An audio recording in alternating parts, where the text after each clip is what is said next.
Good evening, good evening.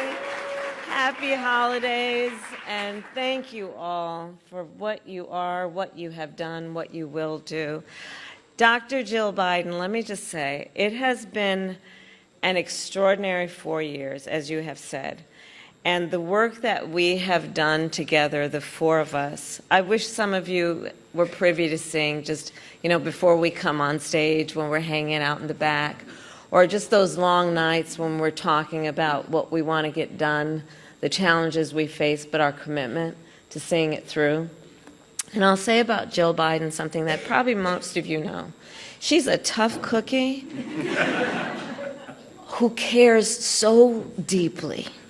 Jill is tough. She has a tough exterior. She has one of the biggest hearts of anybody I know. She cares about the people. The way she talks, for example, about her students, the way she talks about people who are often overlooked, are just not thought of in any way that they should be, that's who Jill is. And so, Jill, it's been an extraordinary experience to work with you, and our friendship is lifelong, as you know, and I love you. Thank you. Thank you. And can we hear it again for the first second gentleman of the United States?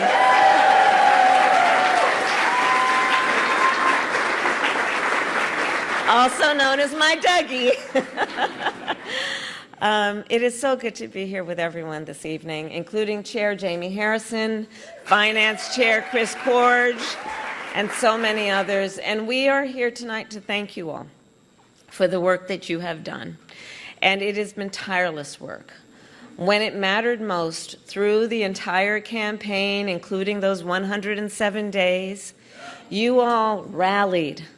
You rallied. You opened your homes. You reached out to your friends and your family.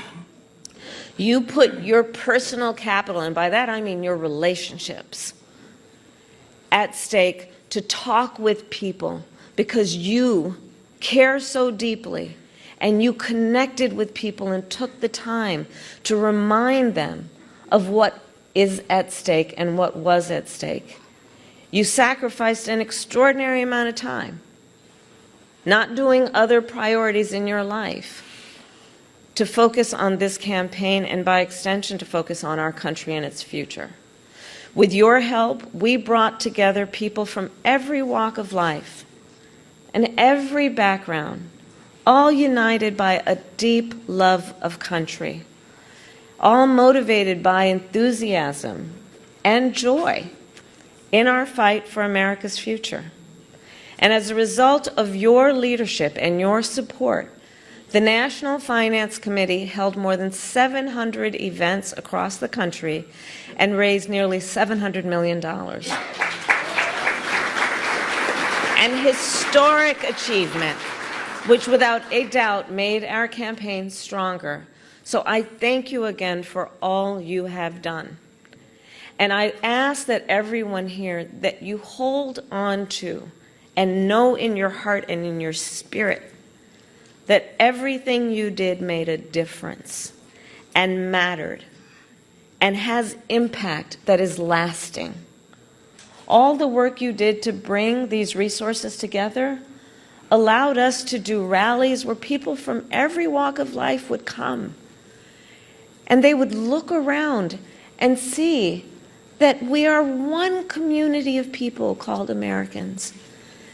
They would look and they would see people they'd never met before and feel a sense of their own power in knowing that they are not alone and that we are all in this together. You gave people and allowed them to have that feeling, and that can't be taken away. And as we look to the future, we will continue then to rely on your support to make sure our party can continue to do that kind of work, which is about being on the ground, being where the people are, going to them to organize and mobilize and remind people of the power of their voice. So look, the holiday season is one of my favorite times of year, that and my birthday. And our wedding anniversary, of course. Just going to keep digging this hole deeper and deeper. But it's a time of gratitude and a time of celebration. And so it's so important this holiday season to remember we all have so much to celebrate. We have a country we love. We have ideals that we're very clear about in terms of their importance and the importance of us fighting for those ideals. And we have each other. And our work is about being intentional about building community. Our work is about being intentional about building coalitions. Our work is fueled by our knowledge that the vast majority of us have so much more in common than what separates us. We who understand that we are all in this together. We who, as I like to say, look in the face of a stranger and see a neighbor. That's how we do our work. And we who know that the true measure of the strength of a leader is not based on who you beat down, it's based on who you lift up. And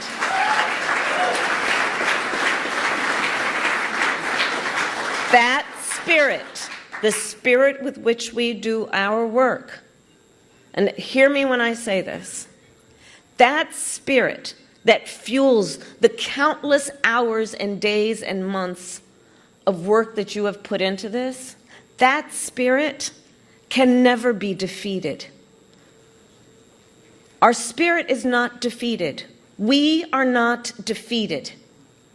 Let's be clear about that. We are strong. We are clear about why we are in this. And because you're here right now, I say, again, thank you, because not only are you clear about all of that, you're willing to put in the hard work. And that work must continue. We cannot let any circumstance or situation or individual ever take away our power to know why we do what we do and our ability to then get that work done. And especially because we know what we stand for, and that's why we know what to fight for.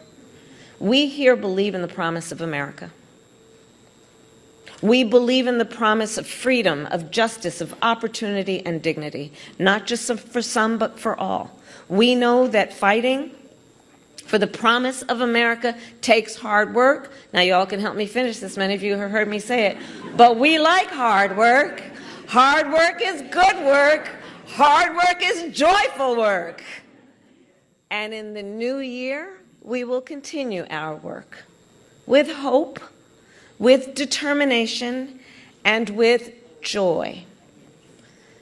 So I'll close by saying this holiday season, like any time of the year, let us really be conscious of all the blessings we have. Let us celebrate the blessings we have. Let us celebrate in advance the blessings we have yet to create.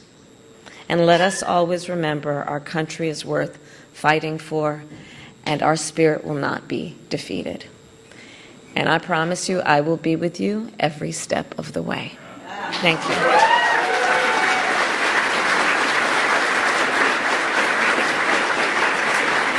And with that, it is my great honor to introduce an incredible leader who I have had the great blessing and honor and joy of working with for the last 4 years.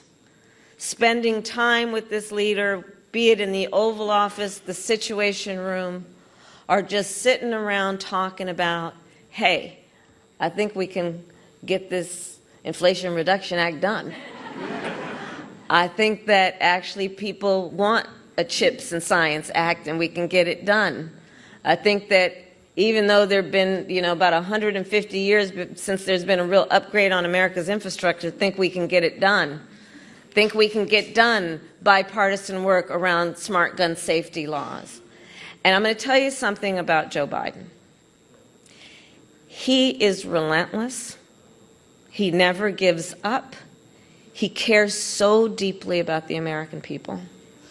And he spends full time in all these places that I just mentioned, including on the world stage, fighting for the American people, and fighting for our strength, the respect to which we are due, our honor, and our ability to have vision that actually benefits people around the world. And most importantly, he is a dear friend to Doug and me and our family. I bring you our President, Joe Biden.